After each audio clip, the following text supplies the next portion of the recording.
अस्सलाम वालेकुम friends, welcome back to top smarties. Drama serial Madawa. Noor ने जो आलियान को फ़ोन करके अपनी बुक्स मंगवाई तो आलियान गुस्से से बुक्स के साथ साथ कपड़े भी दे आया कि रुके कुछ दिन वहीं पर। जब उसे एहसास नहीं तो मैं एहसास क्यों करूं। ऐसे में नूर के जब कपड़े गए तो नूर परेशान हो गई कि आलियान बहुत गुस्से में है। आलियान ने घर आने का नहीं कहा, बस कपड़े देकर चला गया।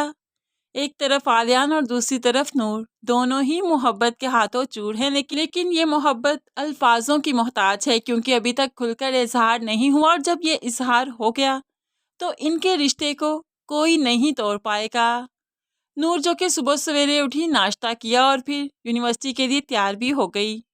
यूनिवर्सिटी गई और यहाँ पर आलियान भी जानता है कि नूर यूनिवर्सिटी में है। जब उसे पिक करने का वक्त आया तो आलियान भी फ्रेश हो जाता है और फिर ड्रेसअप भी हो गया क्योंकि अब नूर को लाने जाना था। लेकिन नूर नूर फ़ोन भी तो करे।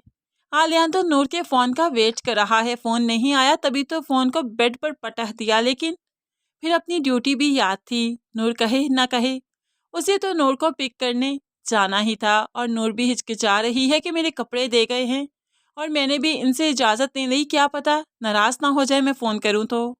लेकिन है नूर भी हक्की बक्की रह गई जब देखा कि सामने आलियान उसे पिक करने आया है। नूर ने तो कहा भी नहीं तो आलियान आ ही गया। ऐसे में आलियान और नूर की सारी गलतफहमियां दूर हो जाएंगी क्योंकि किसी एक ना एक को तो अपनी अना मारनी पड़ती है, अपनी नाक नीची करनी पड़ती है और फिर गुस्सा खत्म करना पड़ता है, तभी तो रिश्ते खूबसूरती से चलते हैं। तो फिर आलियान इस पर झुक ही गया। आलियान नूर को घर ले ही आया।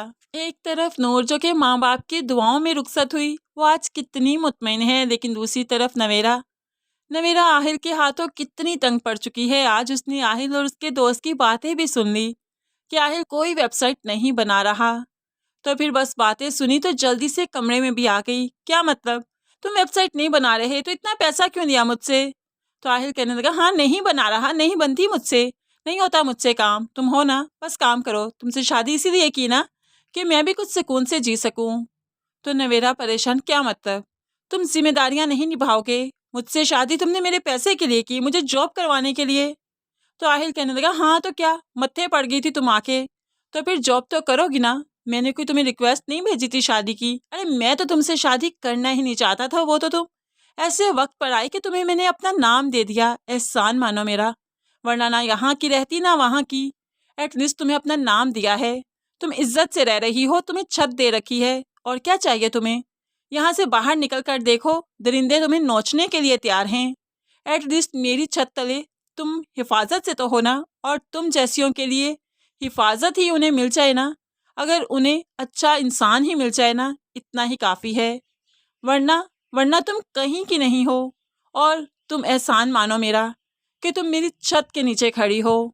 अब तो अब तो नवेरा के रोंगटे खड़े हो गए कि जिस साहिल को वो इतना अच्छा समझती थी, जिसके लिए अपने पेरेंट्स से के भी अगेंस्ट चली गई, वो आहिल कैसा निकला। खैर अभी तो सिर्फ आहिल का असल चेहरा सामने आया है, जब करतूत भी सामने आएंगे तो क्या ही करेगी, क्योंकि आहिल पहले से शादीशुदा है, एक बच्चे का बाप है, तभी तो वो दूसरा बच्चा नहीं चाहता।